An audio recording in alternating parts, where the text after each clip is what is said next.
m'appelle Romane Manguin, je suis docteure en chimie spécialisée en chimie organique et en ce moment je suis professeure contractuelle dans un collège, donc professeure de physique-chimie dans un collège.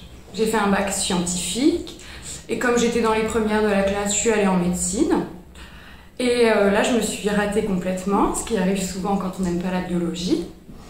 Dans la médecine, ce qui m'intéressait le plus, c'était la physique-chimie. Donc quand j'ai raté, je me suis réorientée en fac de physique-chimie, la L1, et ensuite des deux, je préférais la chimie, donc j'ai poursuivi avec une L2 chimie, L3 chimie. Donc je suis partie sur Rennes pour faire mon master spécialité chimie organique. En fait, à la base, je voulais être prof. Donc je me suis dit, comme j'ai un bon niveau, je vais faire enseignante-chercheuse. Et puis, au fur et à mesure de mon parcours, je me suis rendu compte que ce but-là, c'était très difficile de l'atteindre et que si je voulais vraiment enseigner, il valait peut-être mieux que je m'oriente directement vers de l'enseignement en collège-lycée. Donc j'ai demandé à intégrer un master MEF, un master d'enseignement, et on m'a refusé mon entrée en MEF parce que je n'avais pas fait assez de physique. Or, le CAPES, c'est un CAPES de physique-chimie, donc on m'a dit « tu ne pourras jamais rattraper ton retard ». Fais autre chose. Pour valider son master, il faut faire un stage de 6 mois de validation de diplôme pendant lequel on postule aussi aux thèses à ce moment-là si on veut en faire. Et il s'avère que mon directeur de stage m'a proposé une thèse pendant 3 ans. Ça me faisait rentrer dans le monde du travail. La recherche, j'aimais bien ça pendant mon stage. Et aussi, j'avais mis une condition à mon recrutement, c'est de pouvoir faire des cours, des TP avec des étudiants et de voir si l'enseignement, c'était plus qu'une idée que je m'étais faite.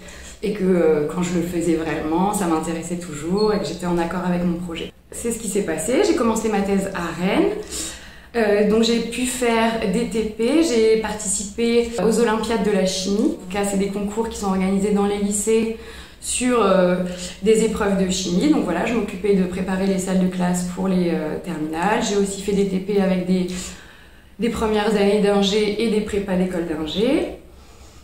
Et donc ça m'a bien confortée dans l'idée que c'était l'enseignement que je souhaitais poursuivre dans cette voie.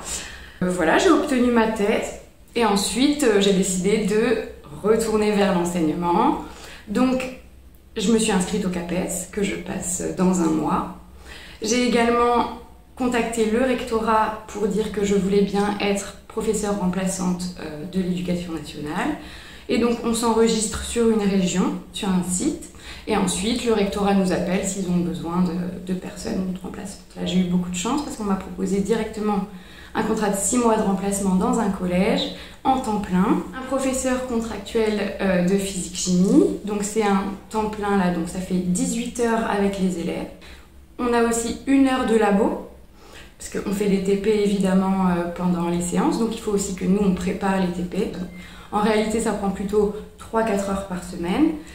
Et avec ça, il faut compter aussi toutes les heures de préparation des cours, de correction des copies.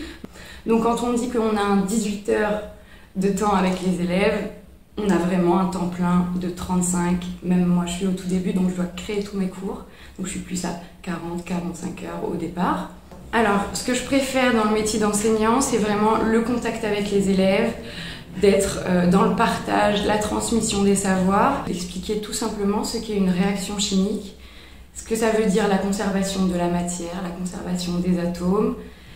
Et donc, même avec un bagage scientifique vraiment évolué, je trouve que c'est quand même important de savoir vulgariser les choses.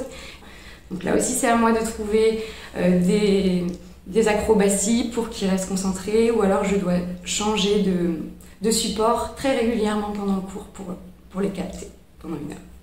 Donc c'est tous ces challenges-là et vraiment le rapport aux autres. Je pense que je voulais travailler dans le social et dans les sciences, et prof, ça réunit ces 2 choses-là qui sont importantes. Je dirais aux thésards et aux femmes thésardes en général qu'il faut beaucoup de persévérance, surtout en chimie, mais dans toute la recherche en général, je pense que c'est le mot qui est le plus fort, c'est persévérer. Et la deuxième chose, je crois, c'est la passion pour ce qu'on fait et la curiosité, c'est-à-dire d'être animé par la chimie qu'on fait ou par la recherche qu'on fait en général, toujours curieux des nouvelles choses qui se font, de vouloir essayer des choses tout le temps, ne pas rester sur du facile, de l'acquis, ah je connais déjà ça, je vais le refaire. Vraiment essayer d'approfondir, d'aller vers plein de domaines différents, parce que je pense que c'est là-dedans qu'on s'enrichit le plus et qu'à la fin, la recherche, elle est la plus complète possible et ouais, la plus sérieuse, quoi. Donc persévérance, passion et curiosité.